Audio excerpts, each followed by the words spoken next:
अलग रहना है, या तो इनको रख लो या हमको रख लो। ये परंपरा ठीक नहीं है, ये हमारी मर्यादा नहीं है। क्या होना चाहिए? ये हमारे पिताजी हैं, ये माताजी हैं, सास ससुर को माता पिता मान करके उनकी सेवा करें।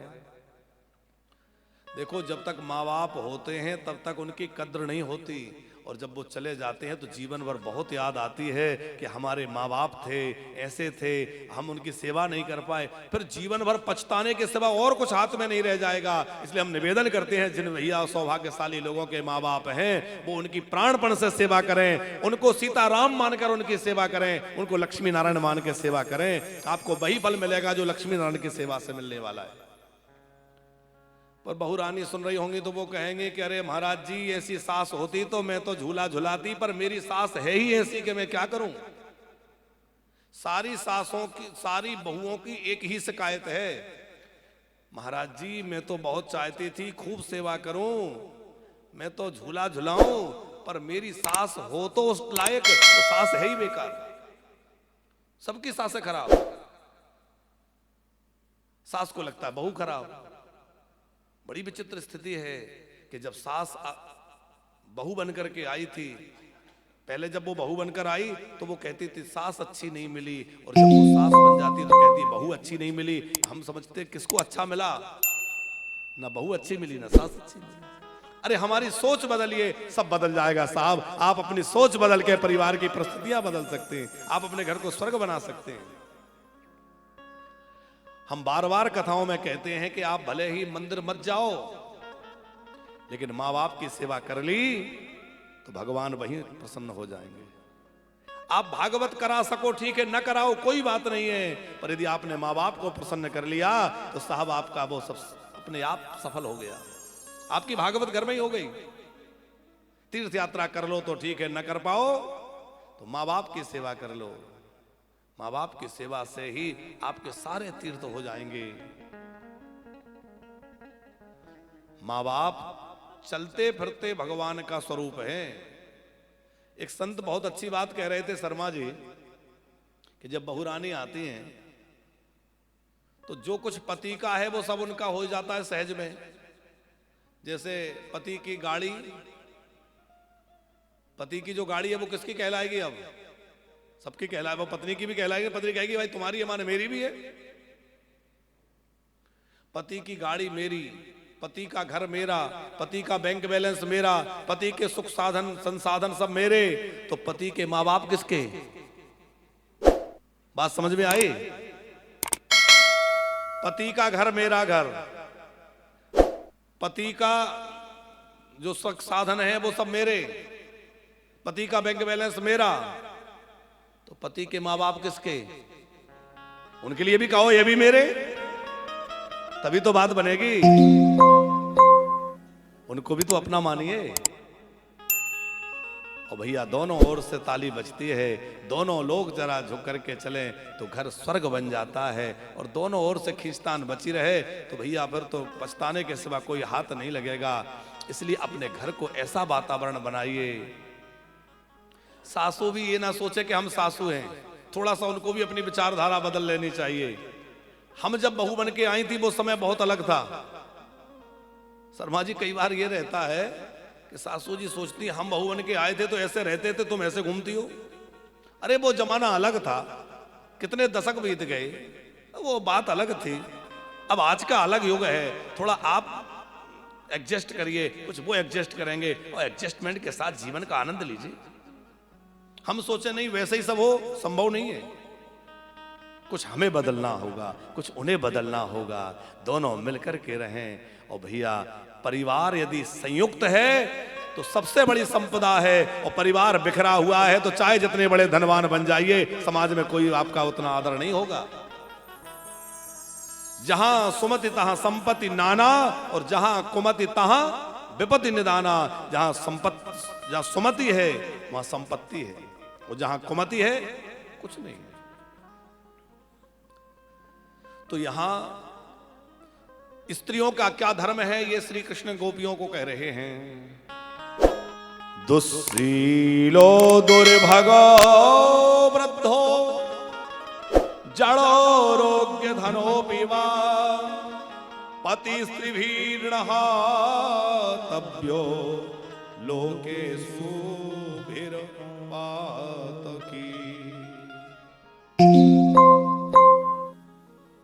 अब गोपियां तो बड़ी ऊंची स्थिति में पहुंच चुकी हैं आचार्य जी। ये जो लोक धर्म निभाने की बात है, ये उन लोगों के लिए है जिनका शरीर में अभी मोह ममता अटका है, शरीर में जिनका सुख की भाव है। पर गोपियां जो है वो शरीर संबंध से पूरी तरह ऊपर उठ चुकी हैं। उनको शरीर संबंध से अब कोई प्रयोजन नहीं है। देखो, किसी को उड़ते हुए देखकर छलांग मत लगाना, नहीं तो नीचे गिर के हाथ पैर टूट जाएंगे। अब गोपियों जैसी बात हम भी करने लगे, अरे गोपियों ने सब छोड़ दिया, हम भी छोड़ दें, क्या फर्क पड़ता है, हम भी घर छोड़ दें, पति को छोड़ दें। नहीं, पहले वैसी भूमिका तो बनाइए। छोड़ना आपका तभी ठीक है जब गोपियों की तरह हमारे अंदर ये आ जाए कि शरीर के सुख दुख की हमें कोई कामना ना रहे, भोगों की कोई लालसा ना रहे, मान अपमान की इच्छा ना रहे, मान अपमान से कोई हानि ना हो। एक जगह हम बैठे थे, थोड़े दिन पुरानी बाबा, अभी कुछ समय की बात है, तो आचार्य जी एक सज्जन कह रहे थे, बोले सबसे ऊंचा धर्म क्या है। हमने कहा आप ही बताइए। वो वयोवृद्ध थे।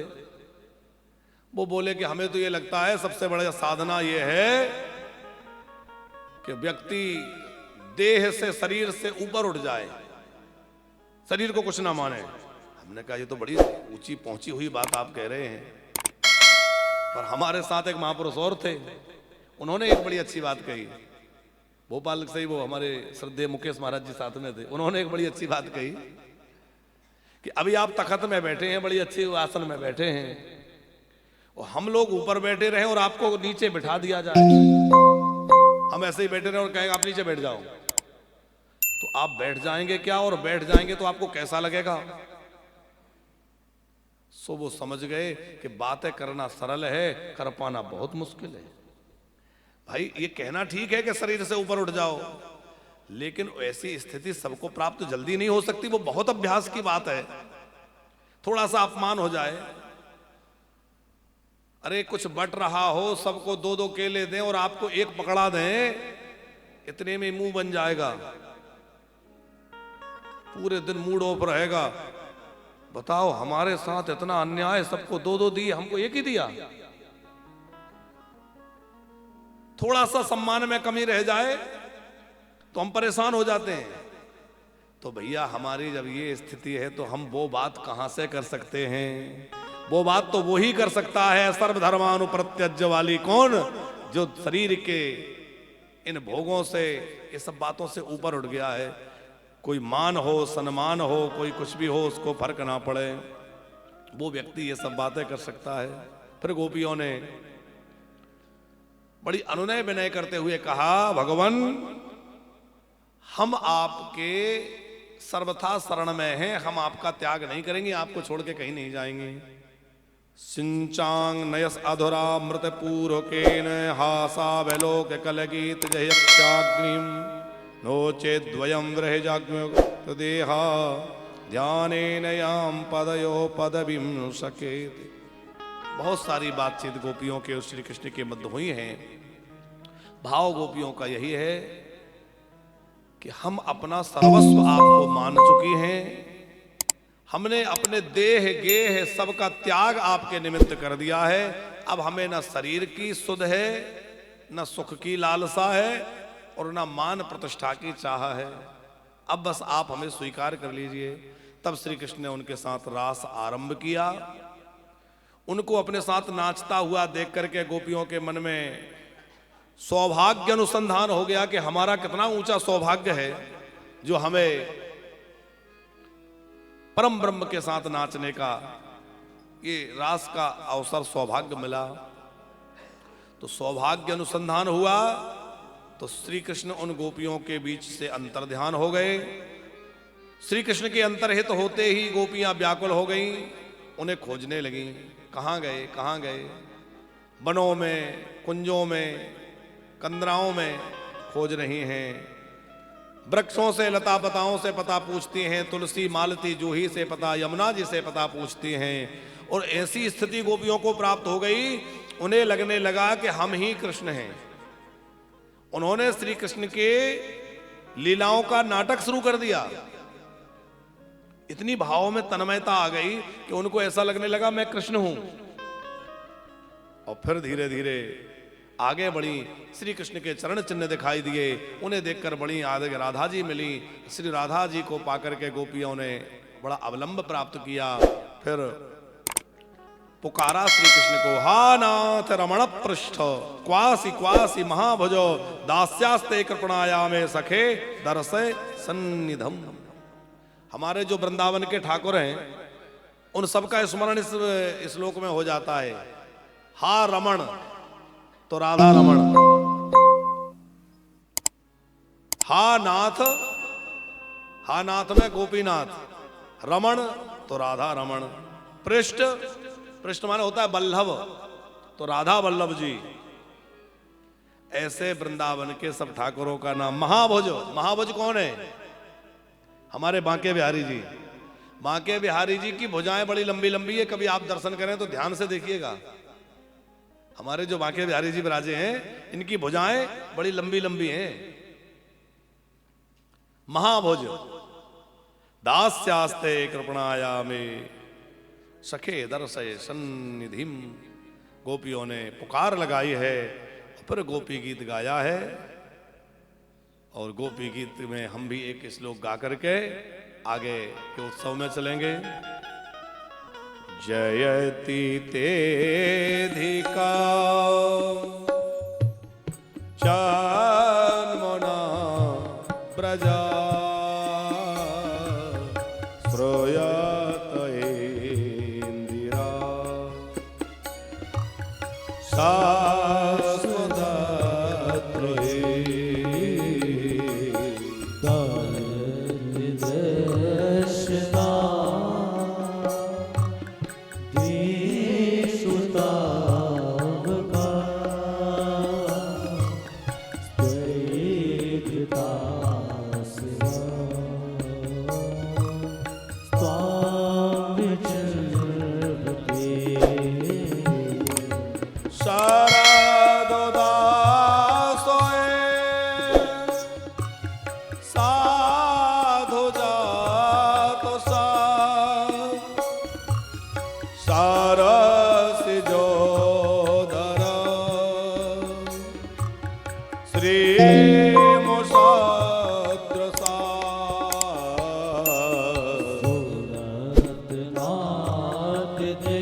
जलापया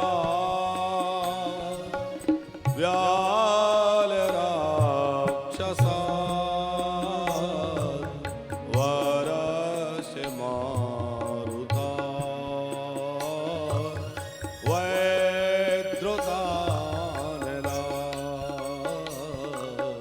विषमयात्मजा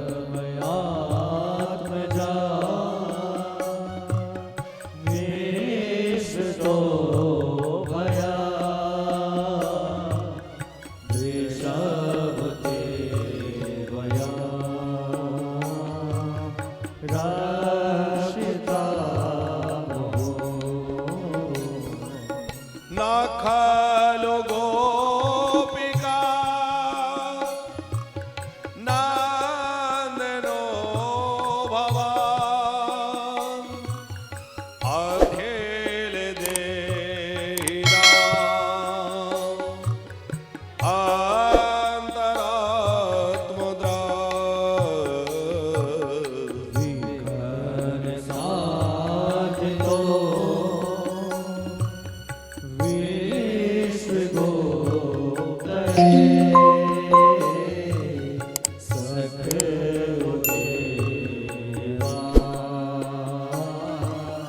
सात्वता कुले विरचिता भया वृष्णिधूर्यते चरणमीयुषा संस्रतेर्वया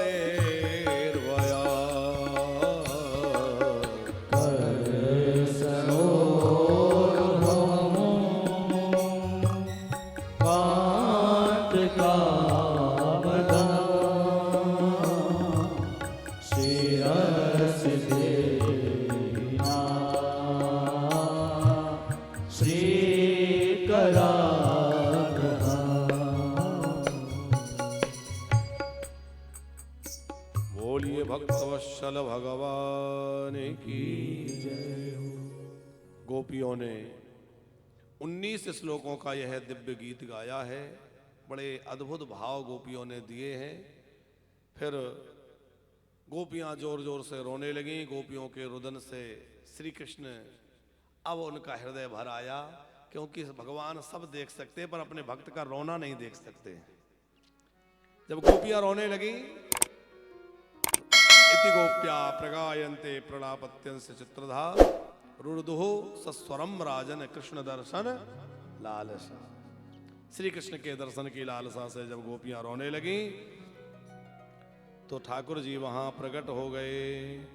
तासामाभेक्षौरे श्यमान मुकाम्बुजा पीताम्बरधरस्त्रगभी साक्षात् मनोमथ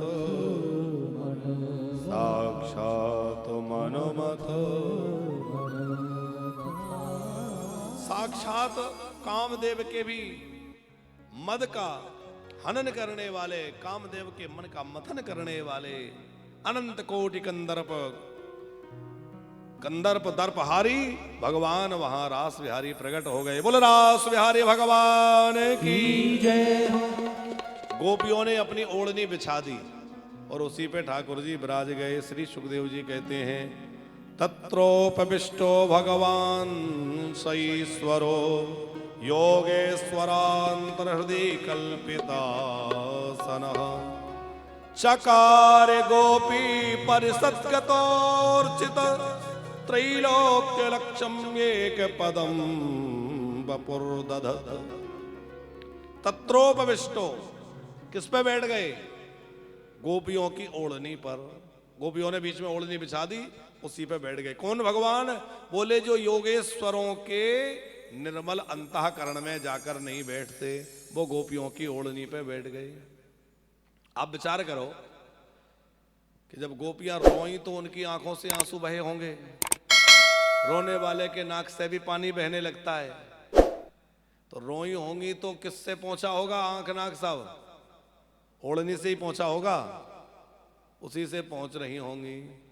और सुखदेव जी कह रहे हैं तत्रोपविष्टो भगवान स ईश्वरो, वह ईश्वर वह भगवान उन गोपियों की ओढ़नी पे ऐसे आके बैठ गए बड़े सहज में। कौन से भगवान? योगेश्वर, जो योगियों के हृदय के कमल सिंहासन पर सहज में नहीं बैठते। क्यों? बोले यही प्रेम की दशा है, ये प्रेम की बंधन है। ठाकुर जी आए, फिर गोपियों ने घेर लिया। बड़ा अद्भुत महारास हुआ है, खूब दिव्य अद्भुत नृत्य हुआ है। अब आप लोग रास में कुछ नृत्य करना हो तो गाएं, और नहीं तो सीधा महारास के प्रसन्न को प्रणाम करके अब हम लोग विवाह की कथा में चलें, क्योंकि विवाह के लिए भी देरी हो रही है। रचो है तो भैया थोड़ा सा गा लिया जाए, सब भक्तों का मन है तो।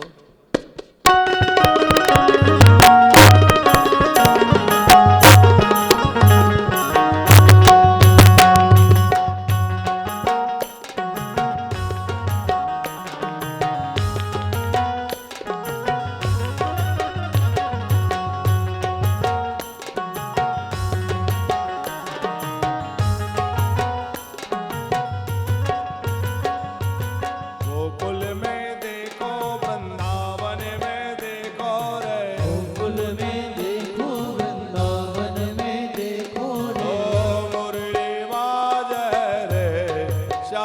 संग राधा नाचे रे। कन्हैया संग राधा नाचे रे। ओ श्याम संग राधा नाचे रे। एक बार बोले रास बिहारी भगवान की जय हो।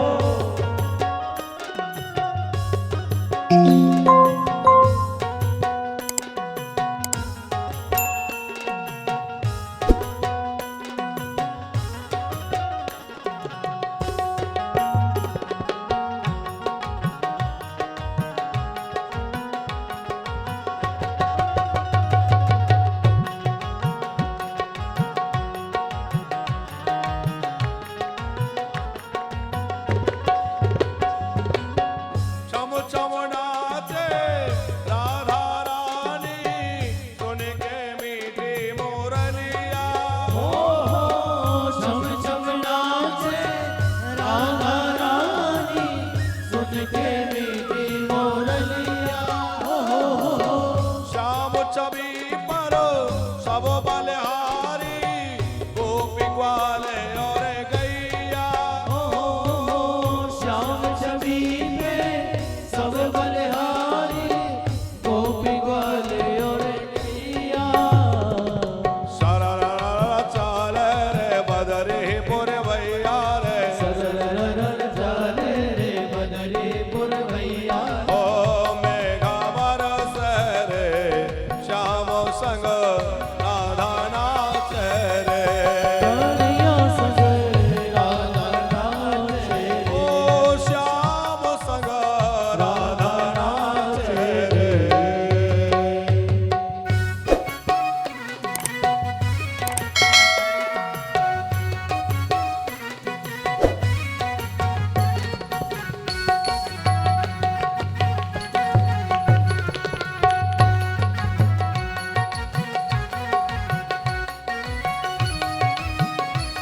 रास बिहारी भगवान की जय हो।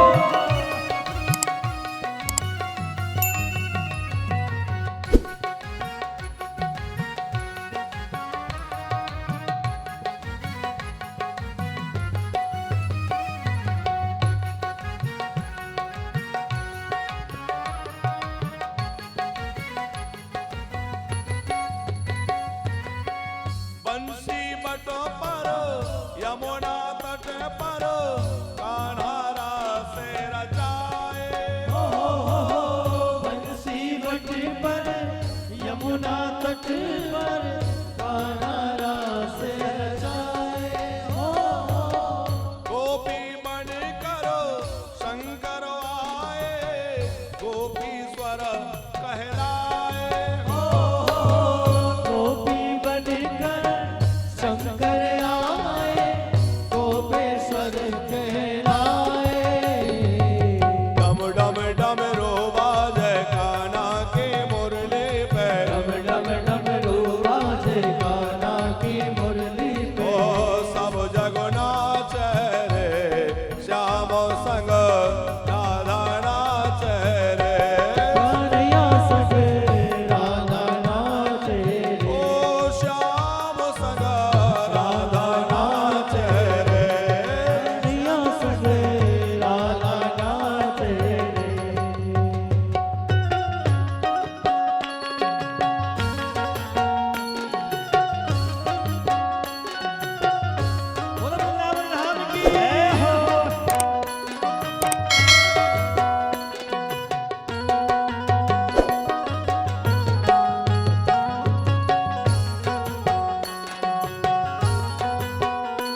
ठाकुर जी का हुआ है। अब श्री कृष्ण की आज्ञा से, अनुमोदन से सब गोपियां अपने अपने घर पधारी हैं। कृष्ण भाव भावित होकर के आगे बड़ी मधुर लीला सुखदेव जी कहते हैं। सुदर्शन नाम का एक विद्याधर अजगर के रूप में आया, श्री कृष्ण ने उसका उद्धार किया। शंखचूड़ नाम का एक यक्ष, उसका उद्धार हुआ है। अरिष्टासुर केसी नाम के राक्षस का उद्धार हुआ। अब ठाकुर जी को लगा कि सब राक्षसों को समाप्त करने का समय आ गया, तो नारद जी मथुरा पधारे। कंस को जाकर बतलाया कि जिनको तुम बहुत दिनों से ढूंढ रहे हो वो कौन है, पहचानते हो? बोले नहीं। बोले वो यशोदा का लाला जो बन के बैठा है वो यशोदा का नहीं है, वो देवकी नंदन है। यशोदाया सुताम कन्या देवक्या कृष्ण में वोचा रामम चरोहिणी पुत्रम वसुदेवे विव्रता। ये जो भ्रम तुम्हारी बुद्धि में हुआ ये वसुदेव जी ने गड़बड़ करी है, यहां से वहां ले जाके छोड़ दिया। अब तो कंस बड़ा आग बबूला हो गया, छोड़ूंगा नहीं। अक्रूर जी को लेने भेजा। अब संक्षिप्त कथा कहेंगे क्योंकि समय सीमा में विवाह उत्सव हो जाए। रास की कथा में कुछ प्रकार विस्तार अधिक हो गया, तो कोई कथा विस्तार हो जाए, आनंद लेते चलना है। फिर ठाकुर जी को लेने के लिए अक्रूर जी पधारे। संध्या काल में कृष्ण बलराम का दर्शन करके अक्रूर जी बड़े आनंदित हुए। फिर नंद बाबा ने सत्कार किया। सहसा नंद बाबा ने तो अनुमति दे दी कि ठीक है हम लोग चलेंगे, लेकिन यशोदा मैया का हृदय बहुत घबरा रहा है, डर रही हैं कि लाला जाएगा तो पता नहीं कब लौटेगा, क्या होगा। मैंने सुना है मथुरा की नारियां बड़ी पढ़ी लिखी जादूगरनी सी होती हैं, कहीं ऐसा नहीं हो लाला लौटे ही ना। वो मां का हृदय डर रहा है, कांप रहा है। नंद बाबा ने समझाया पर उनकी व्याकुलता बढ़ रही थी। तब श्री कृष्ण ने समझाया, मैया तुम व्याकुल मत हो, परेशान मत हो, मैं लौट कर आऊंगा। अब जब लाला ने कहा लौट के आऊंगा तो मैया को भरोसा हो गया। उधर पूरे ब्रजमंडल में ये बात फैल गई और नंद के द्वार पर देखते देखते बड़ी भीड़ हुई। असंख्य गोपियां आपस में चर्चा करती हैं, देखो ये विधाता कितना क्रूर है, एक बार हमें मिला दिया, बिछोड़ करा रहा है। एक बोली अक्रूर सबसे बड़ा क्रूर है कि हमारे प्राण धन को छीनने आया है। तीसरी बोली विधाता और अक्रूर तो बाद में है, पहले तो ये कन्हैया को देखो कितनी मीठी मीठी बातें करता था, हमें छोड़ के जा रहा है। एक बोली अब तो ऐसा करो कि रात्रि ही बनी रहे, सवेरा ना हो, नहीं सवेरा होते ही चले जाएंगे, हम कुछ नहीं कर पाएंगे। पर धीरे धीरे सवेरा होने लगा। कृष्ण बलराम की यात्रा का समय हुआ। गोपियां मार्ग में लेट गई, रथ चलाना है तो हमारे ऊपर से ले जाओ, हम नहीं जाने देंगे। अब रथ पर कृष्ण बलराम बैठे हैं, बहुत आग्रह किया देवी और रास्ता छोड़ दो, पर रास्ता नहीं छोड़ा। बोले जाना है तो चले जाओ पर हमारे ऊपर से रथ चला लो। तब तो श्री कृष्ण ने उतर के राधा जी को जाकर कहा कि देखो अब मुझे जाने दो, मुझे राक्षसों का संहार करना है, दुष्टों को मारना है। मैंने बांसुरी खूब बजा ली, अब मुझे शंख बजाना है। प्रेम लीला हो गई, अब पराक्रम लीला करनी है। राधा जी ने कहा जहां आप प्रसन्न रहें आप पधार सकते हैं, हम आपके मार्ग में आपके कार्य में बाधा नहीं बनेंगी।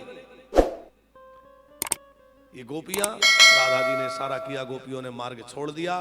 कृष्ण बलराम रथ पर बैठे, रथ धीरे धीरे बढ़ा। पीछे रोती हुई यशोदा रथ के पीछे भाग रही है। बार बार कृष्ण समझाते हैं, मैया इतना दुखी मत हो, मुझे जाने दो। अपनी मैया से विदा लेकर लाला चले हैं।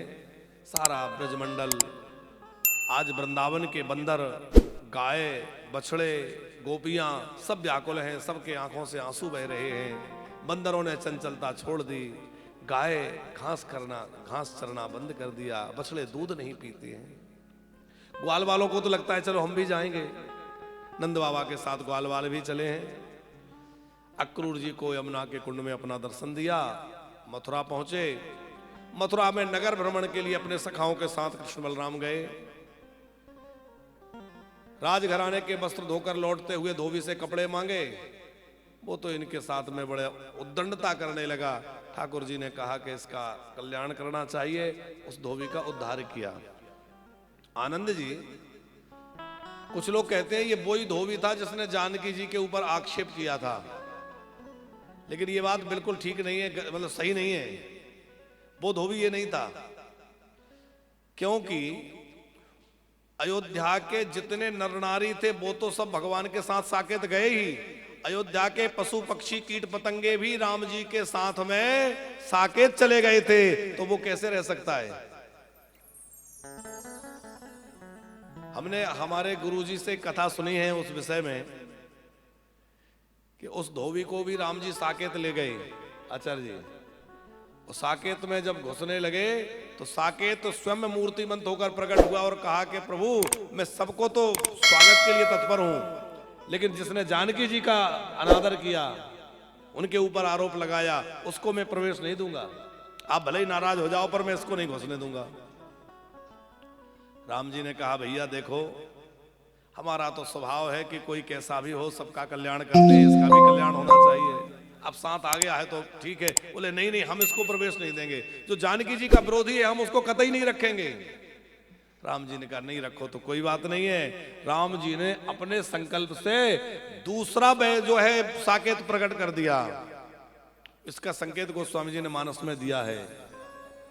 शिय निंदा के आगे ओ गे न साए, सिय निंदा के आगे लोग न साए, किए विशोक शोक बनाए, ये शोक शोक बनाए, शिय निंदा कया गयो न साए, सिय निंदा शिय निंदा शिय निंदा शिय निंदक अगओग न साए। जो जानकी जी का निंदक था उसको भी क्या किया, किए विशोक, उसको भी शोक रहित कर दिया और अलग लोक बना करके उसको वहां निवास दे दिया। धन्य है रघुनाथ जी। तो वो केवल वो जो है धोबी नहीं है, ये दूसरा है, पर इस पर भी ठाकुर जी की कृपा हो गई। फिर व्यापारियों ने खूब स्वागत सत्कार किया। अच्छा, व्यापारी वर्ग जो होता है बड़ा होशियार होता है, बहुत समझदार होते, बुद्धिमान होते व्यापारी लोग। वो समझ गए कि आने वाली सत्ता किसके हाथ में जाएगी, तो उन्होंने जो है सत्ता समझ ली, तो श्री कृष्ण का बलराम का खूब स्वागत किया। आइए आइए आइए, खूब भंडार खोल दिए, नदी अक्षत की वर्षा हो रही है, कोई पुष्प बरसा रहा है, लोग दौड़ दौड़ के दर्शन कर रहे हैं। कोई कह रहा, अरे भैया वही आया है जिसने पूतना को मारा था। कोई कहता है गोवर्धन उठाने वाला आया है। सब अपने अपने भाव से दौड़े चले जा रहे हैं।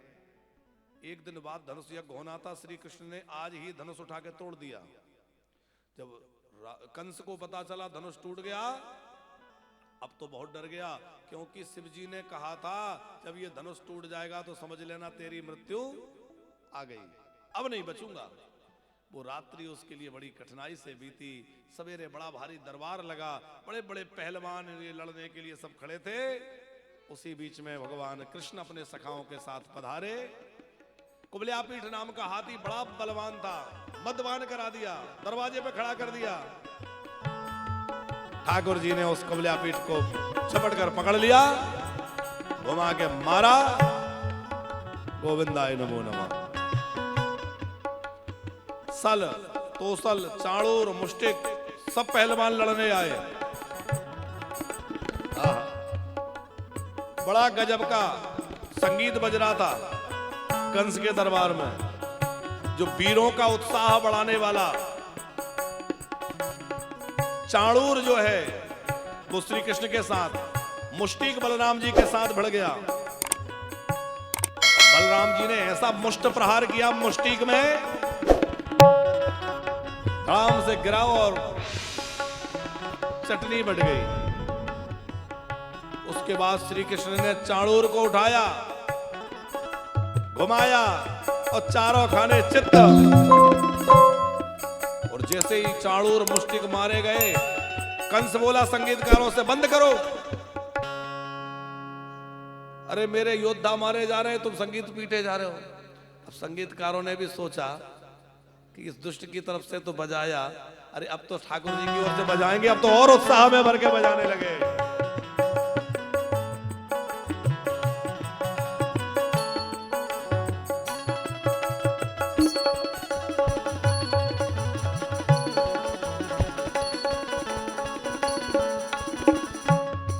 देखो उत्साह डबल हो गया कि नहीं, क्योंकि अब तो ठाकुर जी की ओर से, अब तो विजय संगीत बज रहा है।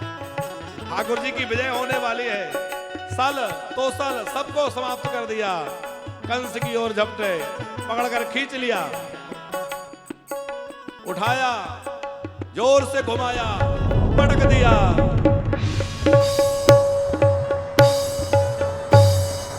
बोले बाल कृष्ण लाल की जय हो। प्रभु ने कंस में ऐसा मुष्ट प्रहार किया, गोविंदाय नमो नमः। कंस को सारूप्य मुक्ति प्रभु ने दे दी। इसके छोटे 8 भाई और थे शर्मा जी, 9 भाई थे कंस, उनको भी समाप्त किया।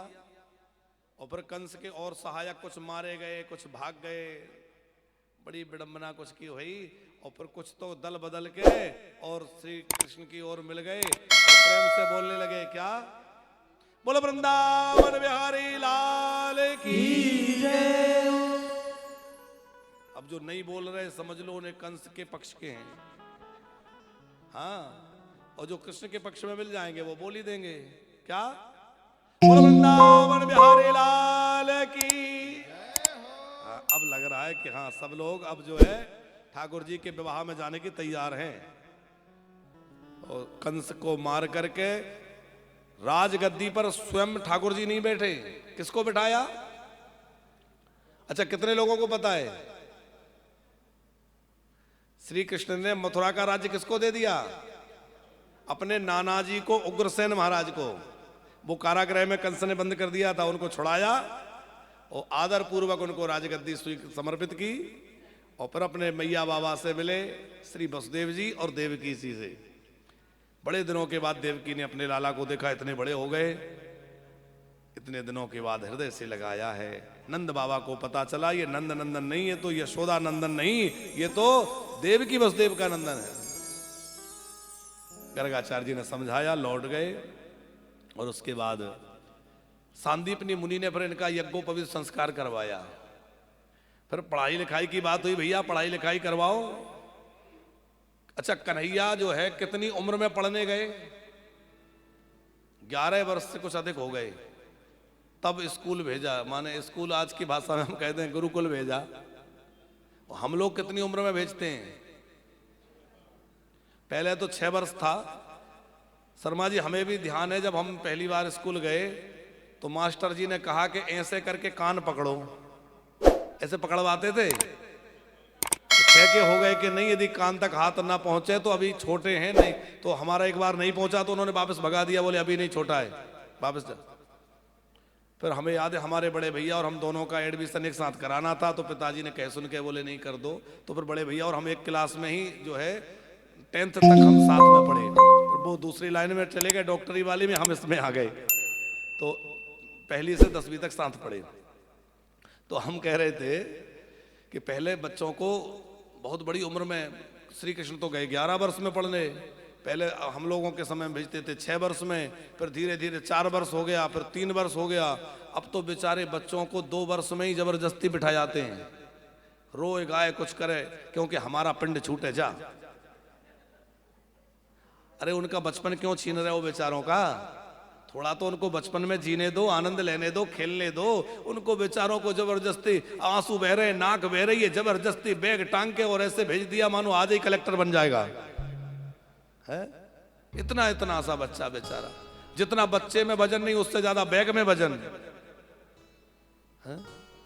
बड़ी विचित्र स्थिति है ये। भाग दौड़ की जिंदगी इतनी ज्यादा भी नहीं कि हम बच्चों से बचपन छीन लें। अरे भाग दौड़ भरी जिंदगी है, जीवन भर तो भाग दौड़ करना ही है, कम से कम उन बच्चों को उनका बचपन तो जीने दीजिए साहब, उनका बचपन तो मत छीनिए। तो श्री कृष्ण बलराम पढ़ने गए, सांदीपनी मुनि के यहाँ रह करके और पढ़ाई किए, और फिर उसके बाद लौट कर आए, वहां सुदामा जी से मित्रता हुई। बड़े उदास रहते थे, तो उद्धव जी ने पूछा क्या बात है? तब उद्धव जी से कहा, उद्धव मोहि ब्रज विसरत नाही। उद्धव जी को अपना संदेश वाहक बना करके वृंदावन भेजा। उद्धव जो ज्ञानी है वो प्रेम के रंग में रंग गए। अद्भुत उद्धव जी का प्रसंग और भ्रमर गीत का प्रकरण है। उसके बाद चरासंध का बार बार आक्रमण जो है मथुरा पर होने लगा। हर बार श्री कृष्ण जो है उसकी सेना को मार देते हैं, उसको छोड़ देते हैं, वो भाग जाता है। बलराम जी ने पूछा, कन्हैया इसको भागने क्यों देते हो, पकड़ के मार क्यों नहीं डालते, बार बार आ जाता है, सताने परेशान करता है। श्री कृष्ण बोले, बड़े भैया ये हमारे बड़े काम का आदमी है, देखो हम आए हैं पृथ्वी का भार उतारने, वो जो दुष्ट लोग हैं उनको कहाँ कहाँ ढूंढेंगे, ये हमारे बड़ा काम का व्यक्ति है, सबको खोज के ले आता है और हम यहीं बैठे बैठे काम कर देते हैं, फिर चला जाता है, फिर इकट्ठे करके ले आता है। इसको मार देंगे तो सब इधर उधर छुप जाएंगे, कहाँ कहाँ ढूंढेंगे, इसलिए बढ़िया काम चल रहा है, यहीं लाने दो। 17 बार प्रभु ने ऐसे ही किया। 18वीं बार वो काले वन को लेके आया। ये कथा बड़ी प्यारी है, भागवत के 10वें स्कंद के उत्तरार्ध की ये कथा है। हमारे जीवन के भी जब उत्तरार्ध आता है तो उत्तरार्ध में क्या होता है, जरा का आक्रमण होता है। जरासंध माने जरा, जरा माने बुढ़ापा, बुढ़ापे का आक्रमण। हमारे वैदिक जी एक भजन कल गा रहे थे ना, बोले क्या क्या कह रहे थे, घुटनों में आया, कमर में आया, जाने हम तो भूल गए क्या गा रहे थे। पर हाँ ये है कि बुढ़ापा कई जगह आक्रमण करता है, आंखें खराब हो गई, कान खराब हो गए, ये हो गया। ये क्या है, ये बुढ़ापे का आक्रमण है। हर बार हम इसको लौटा देते हैं। 17 बार तो लौटाया, लेकिन 18वीं बार तो फिर मथुरा छोड़ना पड़ेगी। मथुरा माने ये शरीर, फिर द्वारिका बसानी पड़ेगी। 18वीं बार जब बुढ़ापा माने जरा आएगी, जरा माने बुढ़ापा, तो किसको लेकर आया, काल यवन, काल माने मृत्यु, और जब बुढ़ापा मृत्यु को साथ लेकर आएगा तो कोई बहाना नहीं चलेगा, फिर तो देह रूपी मथुरा को छोड़ना पड़ेगा और नई द्वारिका बसाना पड़ेगी। इसलिए भैया समय रहते ही भगवान का आश्रय ले लो, और हम तो आप सबके लिए आश्रय की तैयारी कर ही रहे हैं।